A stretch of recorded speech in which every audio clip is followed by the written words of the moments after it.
ఇక్కడి బొట్టు చాలా ప్రధానం, ఇది కూడా చాలా ప్రధానం. కానీ పురుషుడు పెట్టుకుంటాడు, స్త్రీ పెట్టుకుంటుంది. పురుషుడు పెట్టుకోంది, స్త్రీ పెట్టుకునేది ఇక్కడ. ఇక్కడ ఎందుకు పెట్టుకుంటుంది అంటే భర్త యొక్క ఐశ్వర్యాన్ని నిర్ణయం చేస్తుంది లక్ష్మిగా ఇక్కడ బొట్టు పెట్టుకుని. కబరీబంధము చిక్కులు లేకుండా ఉండాలి. ఘన స్నిగ్ధ శ్లక్షణం చికుర నికురంబం తవ శివే అంటారు శంకరుల సౌందర్యలహరిలో. ఒత్తైన జుత్తు చిక్కుముడులు లేకుండా చక్కగా దువ్వెనతో సంస్కరించుకుని ఆ కొప్పుని ముడి వేసుకుంటుంది. ఎప్పుడు? భర్త నిద్ర లేవక ముందు. భర్త నిద్ర లేచిన తరువాత జట వేయరాదు. అందుకే ఈ అనుగమించడం అన్న మార్గాన్ని చెప్పడం కోసమే ఇప్పటికీ శ్రీకాళహస్తి క్షేత్రంలో ఒక విచిత్రం ఉంటుంది.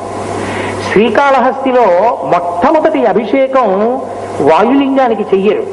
మొదటి అభిషేకం జ్ఞానప్రసూనాంబకి చేస్తారు. ఎందుకో తెలుసా అండి? ఇల్లాలు లేచి స్నానం చేసి సిద్ధమై మడినీళ్లు పట్టుకెళ్లి పూజామందిరంలో పెడితే యజమాని లేస్తాడు. యజమాని లేచి ఆయనే పూజగా తుడుచుకుని, ఆయనే మన్నీళ్ళు ఎట్టుకుని, ఆయనే నైవేద్యానికి పెట్టుకుని, ఆయన కర్మకి ఆయన పూజ చేసుకుంటుంటే ఈవిడ 7:30కి లేచింది అంటే ఆయనకు వచ్చిన నష్టం లేదు, ఆవిడ పాడైపోయిందని గుర్తు. అనారోగ్యం అయితే మాత్రం మినహాయి. అనారోగ్యం విషయంలో నేను ఈ వ్యాఖ్య చేయట్లేదు. కానీ ఆవిడ ఉన్నది ఎందుకు అంటే ఇదిగో ప్రధాన కర్తవ్యం ఇదే. ఆయన పూజా మందిరాన్ని తుడిచి సిద్ధం చెయ్యాలి. అది ఒక్క భార్యకి, కొడుక్కి, మంత్రోపదేశం పొందినటువంటి శిష్యులకు, కోడలికి, వీళ్ళకి మాత్రమే అధికారం. పూజా సంచయాన్ని ముట్టుకునేటటువంటి అధికారం ఇతరులకు ఉండదు. ఒక్క వీళ్ళకి మాత్రమే ఆయన పూజా సంపుటాన్ని ముట్టుకుని తీసుకొచ్చి పూజా మందిరంలో సర్దే అధికారం ఉంటుంది. అందుకే శిష్యులు వెనకాతల ఉన్నారు అని గుర్తు ఏంటంటే గురువు గారు ఏది తన వస్తువు తాను పట్టుకోకూడదు. గురువు తన వస్తువు తాను పట్టుకున్నాడు అనుకోండి, అది గురువు గారికి ఏమీ లోపం కాదు, శిష్యుడు భ్రష్టుడయ్యాడని గుర్తు. సేవ అన్న మాటకు అర్థం ఏంటంటే గురువు గారి వస్తువులు పట్టుకునే అధికారం తనకుంది, ఉపదేశం పొంది. కాబట్టి గురువు గారి వస్తువుల్ని శిష్యుడు పట్టుకుంటాడు. ఆయన కమండలాన్ని, ఆయన బట్టని, స్నానానికి వెడితే తర్వాత కట్టుకోవలసిన బట్టని కూడా శిష్యులే పట్టుకుని వస్తారు వెనకాల. అంటే మర్యాదతో వాళ్ళు తడిస్తున్నారని గుర్తు. ఆయన పట్టుకోలేదనుకోండి, గురువు గారికి నష్టం లేదు, తను చేసేదని పట్టుకుపోతాడు. కానీ ఇప్పుడు వాళ్ళు పాడైపోయారు, వాళ్ళకి వచ్చిన అదృష్టాన్ని వదులుకున్నారు. కాబట్టి భార్య తను ముందు స్నానం చేసి సిద్ధం అవ్వాలి. తను సిద్ధం అవ్వడంలో కేశ సంస్కారము కూడా చేసుకుంటుంది. అథవా ఇంత చేయలేకపోతే చివరి విప్పి చివర ముడేసుకుంటారు, చివర మళ్ళీ పాయ అల్లేసుకుంటారు ఒకసారి. అందుకే జ్ఞానప్రసూనాంబ మొదటి అభిషేకాన్ని పొందుతుంది. అసలు శ్రీకాళహస్తి లాంటి క్షేత్రం మీకెక్కడా కనపడదు. ఎందుకో తెలుసా అండి? శ్రీకాళహస్తి క్షేత్రంలో ఉన్నన్ని వైవిధ్యాలు మీకు ఏ క్షేత్రంలోనూ కనపడవు. శివలింగం పక్కనే అమ్మవారు ఉంటుంది. ఒక్క శ్రీకాళహస్తిలో శివలింగం అటు చూస్తుంది తూర్పుకి, పశ్చిమానికి అమ్మవారు తూర్పు చూస్తుంది. శ్రీకాళహస్తి క్షేత్రం లోపలికి వెడుతూనే దూర్జటి రోమశ మహర్షి యొక్క సమాధులు ఉంటాయి. వాళ్ళు భక్తులు తమ మించి వెళ్లాలని కోరుకున్నారు. అందుకే 2 గడపలు, కంచు గడప కూడా ఉంటుంది, దాటి వెడతారు లోపలికి. శ్రీకాళహస్తి క్షేత్రంలో ఎలా పడితే అలా లోపలికి వెళ్ళకూడదు. అసలు నిజంగా మాట్లాడాలంటే జింక చర్మం కట్టుకుని వెళ్ళాలి శౌచం కోసం. అలా వెళ్ళలేదేమో అని మీరు లోపలికి వెళ్ళగానే ఎడం పక్కకి తిరగగానే గణపతి దేవాలయంలో ముందర నరమృగ రూపం ఒకటి ఉంటుంది. అది కృష్ణాజినం, జింక రూపంలో ఉండి మనిషి ముఖంతో ఉంటుంది విఘ్నేశ్వరుడి ముందు. దాన్నోసారి చేతితో తడిమి గుళ్ళోకి వెళ్ళాలి. అక్కడొక్క చోటే సుబ్రహ్మణ్యుడికి చెంగల్వరాయుడు అని పేరు. అందుకే శ్రీకాళహస్తి, చిత్తూరు జిల్లా అంతా చెంగయ్య, చెంగమ్మ, చెంగప్ప ఆ పేర్లు ఉంటాయి. సుబ్రహ్మణ్యేశ్వర స్వామికి చెంగల్వరాయుడు అన్న పేరు ఉన్నది ఒక్క శ్రీకాళహస్తి క్షేత్రమునందే. నవగ్రహాలు లేకుండా శనీశ్వర గ్రహం ఉన్నటువంటి క్షేత్రం ఒక్క శ్రీకాళహస్తి ఎందే. పరమేశ్వరుడి యొక్క సన్నిధిలో వెంకటేశ్వర స్వామి వారు ఇలా వరదహస్తం పట్టకుండా ఇలా అభయహస్తం పట్టిన ఏకైక క్షేత్రం శ్రీకాళహస్తి ఒక్కటే. శ్రీకాళహస్తి క్షేత్రంలోనే అమ్మవారు మిగిలిన వడ్డాణాలు పెట్టుకోకుండా నాగుపావుని వడ్డాణంగా పెట్టుకుంటుంది, కేతుగ్రహాన్ని వడ్డాణంగా పెట్టుకుంటుంది. కాబట్టి అమ్మవారి నడువుకున్నటువంటి వడ్డాణాన్ని వెళ్లి చూస్తే, దర్శనం చేసి నమస్కరిస్తే కేతుగ్రహ దోషం ఉపశమించి ప్రమాదం జరగడం, అవయవాలు పోవడం, మృత్యువు రావడం ఉపశమించి తత్స్థానమనందు జ్ఞానం అంకురిస్తుంది. అందుకే జ్ఞానప్రసూనాంబ సర్పాన్ని వడ్డానంగా పెట్టుకునేది అక్కడ ఒక్కచోటే. అయ్యవారు నవగ్రహ కవచం కట్టుకుంటారు, అభిషేకం లేదు. ఆయనకి ఎవ్వరూ ముట్టుకోరు. 2 పర్యాయాలు పొరపాటున అర్చకుల యొక్క వేళ్లు తగిలాయి. ఒకసారి అర్చకుడి వేలు తగిలినప్పుడు ఆ వేలు వెంటనే భస్మం అయిపోయింది, బూజైపోయి పడిపోయింది. రెండవసారి ఒక అర్చకుడి వేలు తగిలితే అది బంగారం అయిపోయింది. ఆ వేలంతా బంగారం అయిపోయింది. ఇప్పటికీ ముట్టుకోరు. కవచాన్ని విప్పేసి శ్రీకాళహస్తి క్షేత్రము ఒక్కదాని ఎందే అభిషేక జలాల్ని తీర్థంగా ఇస్తారు శివాలయంలో. ఇంకెక్కడా ఏ శివాలయంలో తీర్థం ఇవ్వరు. పచ్చకర్పూర జలాలతో అభిషేకం పొందే శివాలయం అదొక్కటే. సువర్ణముఖరికి ఇటు శ్రీకాళహస్తిలో పచ్చకర్పూరం అభిషేకం, సువర్ణముఖరికి అటు 7 కొండల మీద వెంకటేశ్వర స్వామికి పచ్చకర్పూరం నామం. పచ్చకర్పూర సంబంధమైన క్షేత్రాలు 2 కూడా. అక్కడ తీర్థాన్ని ఇస్తారు. స్వామి నవగ్రహ కవచాన్ని కట్టుకుంటాడు. అమ్మవారి ఎదురుగుండా బయటికి వచ్చి చూసి ఇలా తలెత్తి చూస్తే 12 రాశులు ఉంటాయి. మీరు ఏ రాశిలో ఉన్నారో ఆ రాశి కిందకెళ్ళి మీరు నిలబడితే దుష్ఫలితములన్నింటినీ అమ్మవారు తీసేస్తుంది. సహస్రార చక్రాన్ని చూడాలి అంటే మీరు ఎక్కడా చూడడం కుదరదు. ఒక్క శ్రీకాళహస్తి క్షేత్రంలో జ్ఞానప్రసూనాంబ అమ్మవారి దేవాలయం బయటికి వచ్చి ఇలా తల పైకెత్తి చూస్తే సహస్రార చక్రం ముద్రింపబడి ఉంటుంది. అది కూడా రసాయనాలు కలిసినటువంటి పెయింట్తో కాదు, ఓషధులను తెచ్చి 400 సంవత్సరాల క్రితం వేసినటువంటి పెయింట్ ఇప్పటికీ అలాగే ఉంది. ఆ పైన ఉంటుంది ఇప్పటికీ. నరసింహస్వామి వారు, మార్కండేయ స్వామి వారు ఇద్దరూ ప్రతిష్ఠించిన శివలింగాలున్న దేవాలయం ఒక్క శ్రీకాళహస్తియే. భృత్యుడికి పెద్ద స్థానం ఇచ్చి యజమాని తక్కువగా నిలబడిన క్షేత్రం శ్రీకాళహస్తియే. కొండ మీద మహానుభావుడు కన్నప్ప ఉంటాడు, కొండ కింద పరమేశ్వరుడు ఉంటాడు. ఇంకా విచిత్రం తెలుసా? శ్రీకాళహస్తిలో పరమేశ్వరుడికి బ్రహ్మోత్సవాలు జరిగితే ధ్వజారోహణం చేసేది శివాలయంలో కాదు, కొండ మీద ఉన్న కన్నప్ప దేవాలయంలో ఎగరేస్తారు. ఇంకా విచిత్రం చెప్పనా? మీరు శిఖరాలు చూడడానికి వెళ్ళినప్పుడు శివలింగాలు ఉంటాయి. అందులో మొట్టమొదటి శివలింగం యమధర్మరాజలింగం ఉండదు, చిత్రగుప్త ప్రతిష్ఠిత లింగం ఉంటుంది. ముందు తన భృత్యుడు చిత్రగుప్తుడు అంత బాగా రాస్తాడు కాబట్టి లెక్కలు యమధర్మరాజు గారు ధర్మం తప్పడన్న పేరు వచ్చింది. ఆయన తేడాలు రాస్తే ఈయనకి అపఖ్యాతి వస్తుంది. అంత బాగా పనిచేసే భృత్యుడు కాబట్టి ముందు చిత్రగుప్తుని లింగం. చిత్రగుప్తుడు ఏదైనా రాసేటప్పుడు ప్రధానమైంది ఏది అంటే బొటనవేలు. బొటనవేలు లేదనుకోండి, మీరు పెన్ను సరిగ్గా పట్టుకు రాయలేరు. ఇంత వేగంగా ఇన్ని కోట్ల జీవుల పాపపుణ్యాలు రాయాలి. బొటనవేలితో మిగిలిన వేళ్లు కలిసి పట్టుకుంటాయి దేన్నైనా. ఇది లేకపోతే 4 వేళ్లకి ఆధారం లేదు. అందుకే చిత్రగుప్త ప్రతిష్టలింగం బొటనవేలు రూపంలో ఉంటుంది. ఆ తర్వాత యమధర్మరాజ ప్రతిష్టలింగం, ఆ పక్కన ధర్మరాజ ప్రతిష్టలింగం, ఆ పక్కన చండికేశ్వరుడు ఉంటాడు. సరే, ఇప్పుడు శ్రీకాళహస్తి క్షేత్ర వైభవము నేను ఇలా చెప్తూ పెడితే దానికి అంతే ఎక్కడ ఉంటుంది? ఇన్ని వైవిధ్యాలున్న క్షేత్రం శ్రీకాళహస్తి. ఈ మాట మీరు వెళ్ళినప్పుడు దర్శించి అనుభవించండి. శ్రీకాళహస్తి గొప్పతనం ఏమిటో మీకు అర్థమవుతుంది.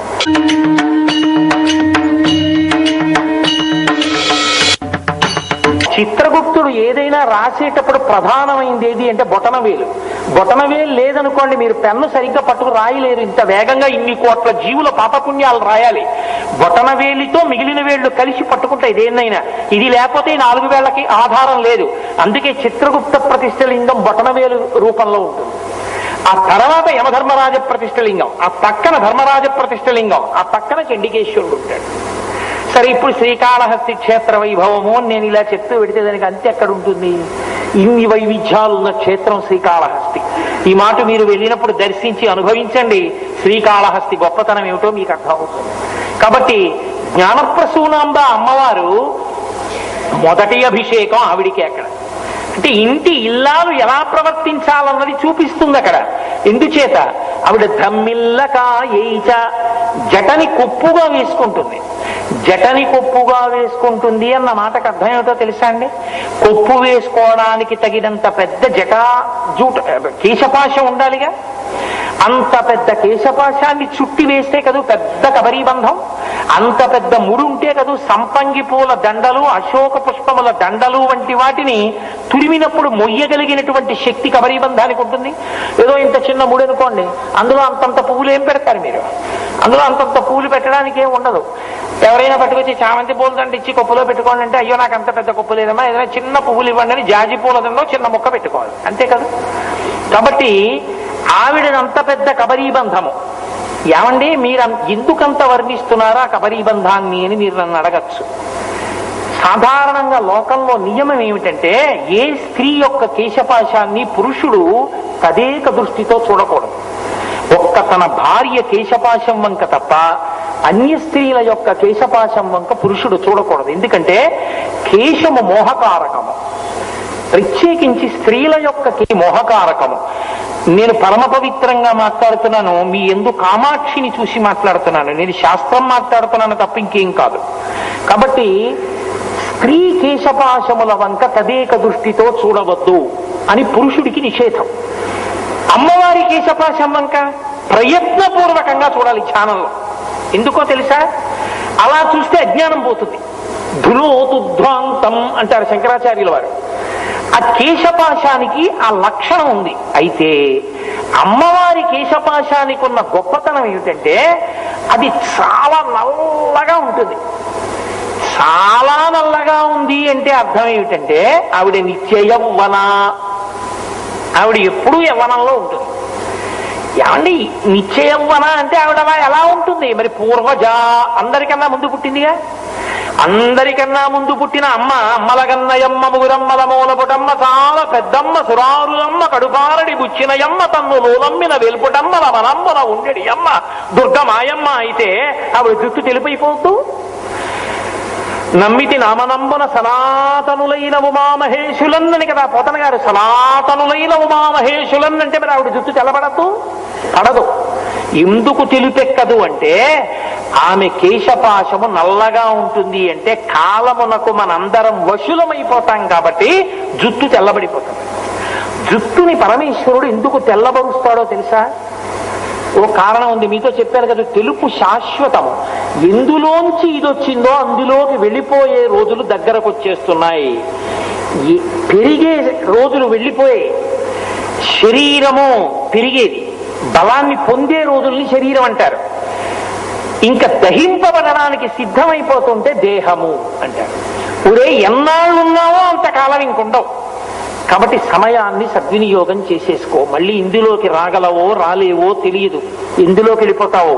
ఇందులో ఉండగా చేయి, ఇది దాటితే ఇక చేస్తావని నమ్మకం లేదు. కాబట్టి చేసేసుకో అని ఒక సంకేతం ఇవ్వడానికి తెల్లవారి లేచి తప్పకుండా దువ్వుకుంటాడు. కాబట్టి దీన్ని తెలుపు చేస్తాడు.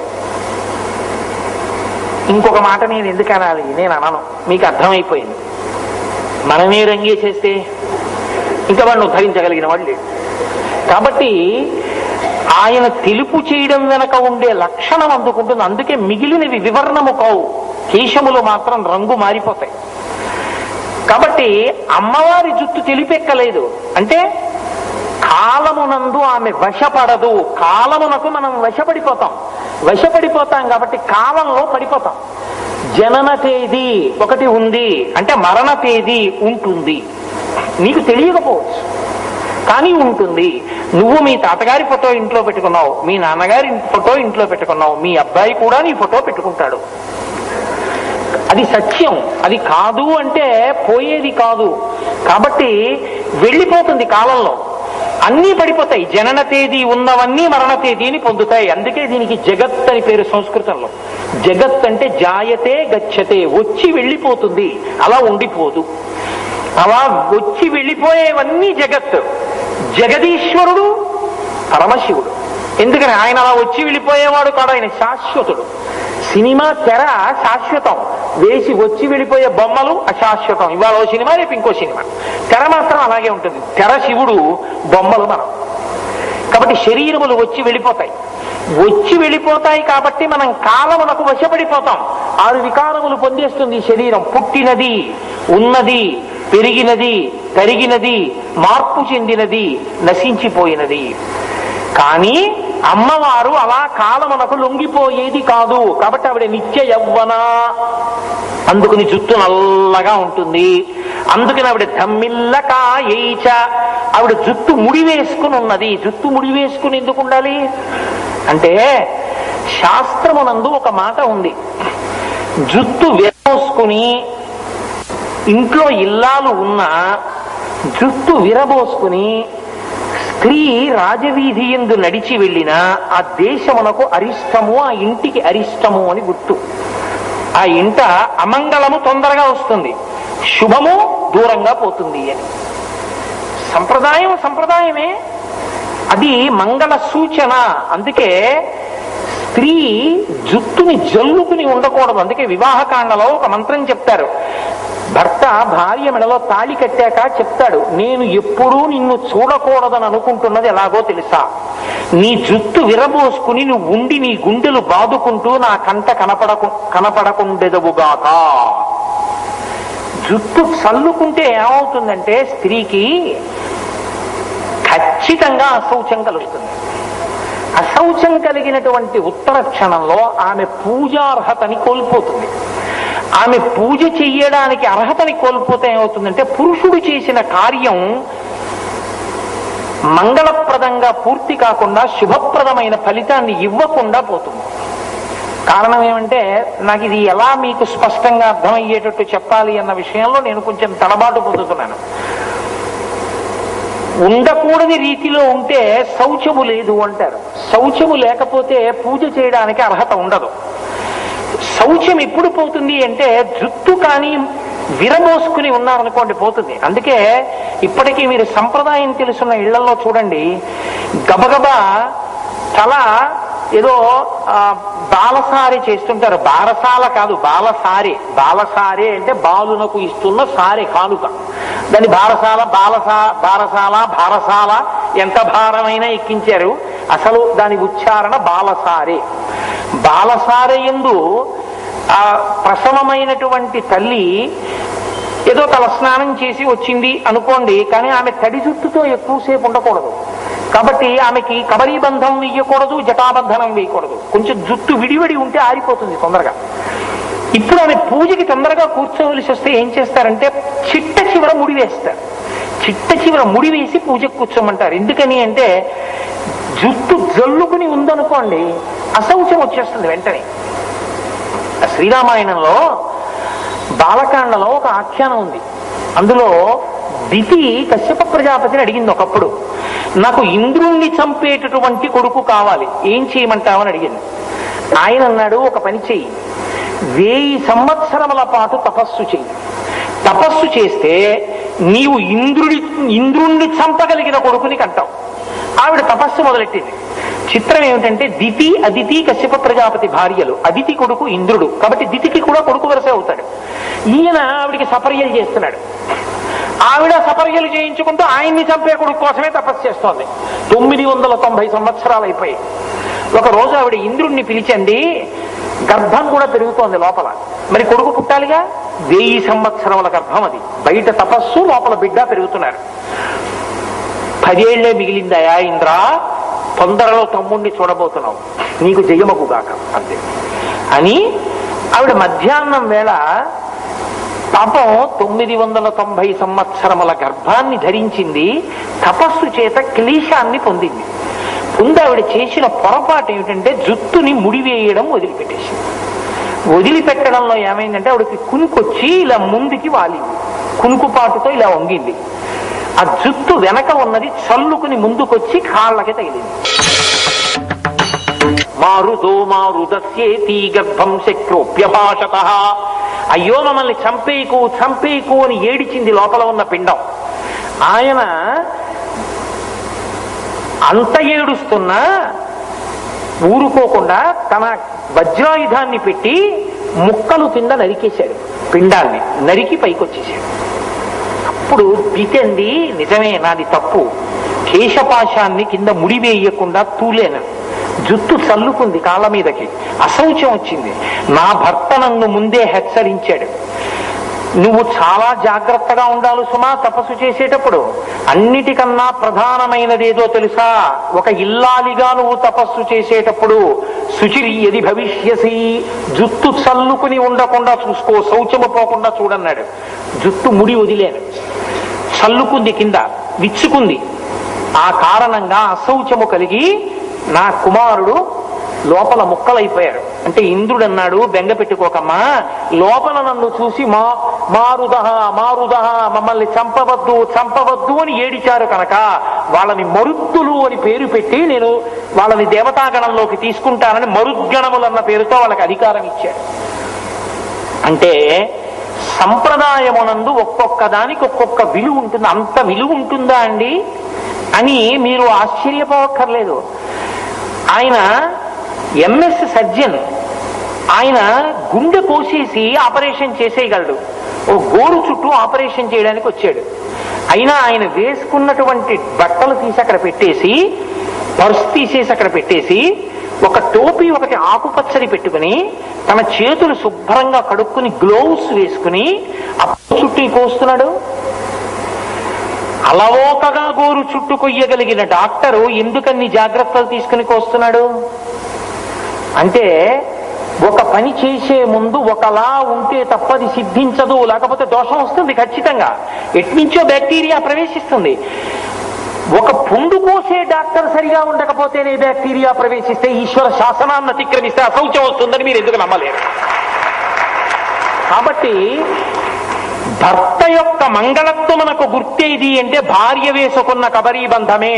జటన్నా వేసుకోవాలి, ముడన్నా వేసుకోవాలి. అలా ముడి వేసుకుంటే అది మంగళ దర్శనమని గుర్తు. పాపం ఆయన ఏదో పొద్దున్నే బయటికి ఎడుతున్నాడు, వెనక జుత్తు విరబోసుకుని ఒక స్త్రీ కనపడింది. ఆయన కర్మ అమంగళం. వెంటనే ఆయన భగవతిని ప్రార్థన చెయ్యాలి. సర్వమంగళ మాంగళ్యే శివే సర్వార్థ సాధకే శరణ్యే త్రయంబకే దేవి నారాయణి నమోస్తుతే అని అమ్మవారి కబరీ బంధాన్ని ఒకసారి ఊహ చేసి నమస్కారం చేసి వెళ్ళాలి. అంత అమంగళకరమైనటువంటి శకునం అది, జుత్తు విరబోసుకుని కనపడితే. అమ్మవారు అలా ఉండదు సుమ. అంత పెద్ద జుత్తుందని, అంత నల్ల జుత్తుందని, అంత నొక్కుల జుత్తుందని, అంత చిక్కులు లేని జుత్తుందని ఆవిడ విరబోసుకు తిరుగుతుంది అనుకుంటున్నావేమో. అలా తిరిగే లక్షణం ఉన్నది కాదు. ఆమె కమ్మిల్లకాయైచ, అమ్మవారి సిగని చెప్తూ కుటుంబాలలో ఉండవలసిన సంప్రదాయాల్ని చెప్తున్నారు జగద్గురువులు కనుక శంకరాచార్యుల వారు. ఇది ఏకకాలమునందు శ్లోకాన్ని నడిపించగలిగిన ప్రజ్ఞ శంకరాచార్యుల వారిది.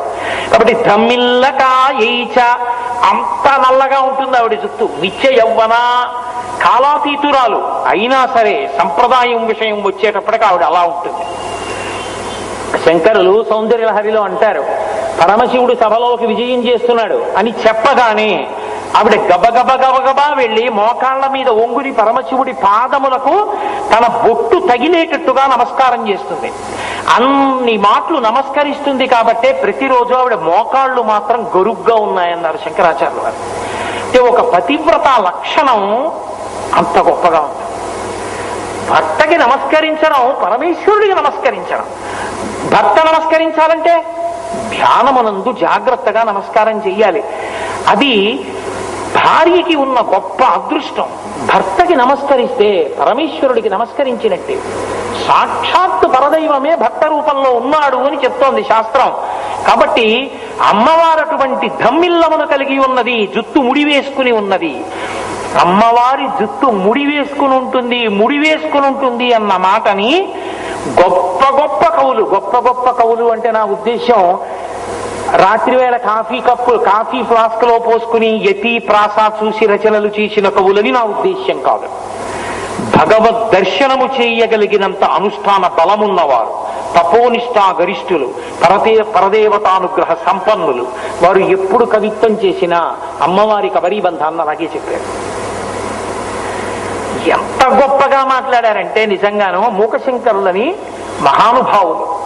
ఆయన అద్భుతమైనటువంటి శతకాలు, 5 శతకాలను రచించారు. రచించడం అంటే కూర్చుని వ్రాయలేదు. కామాక్షి పరదేవత ఎదురుగుండా నిలబడితే ఆయన అమ్మవారిని చూస్తూ చెప్పారు. పాదములు చూసి 100 శ్లోకములు. పాదారవింద శతకము.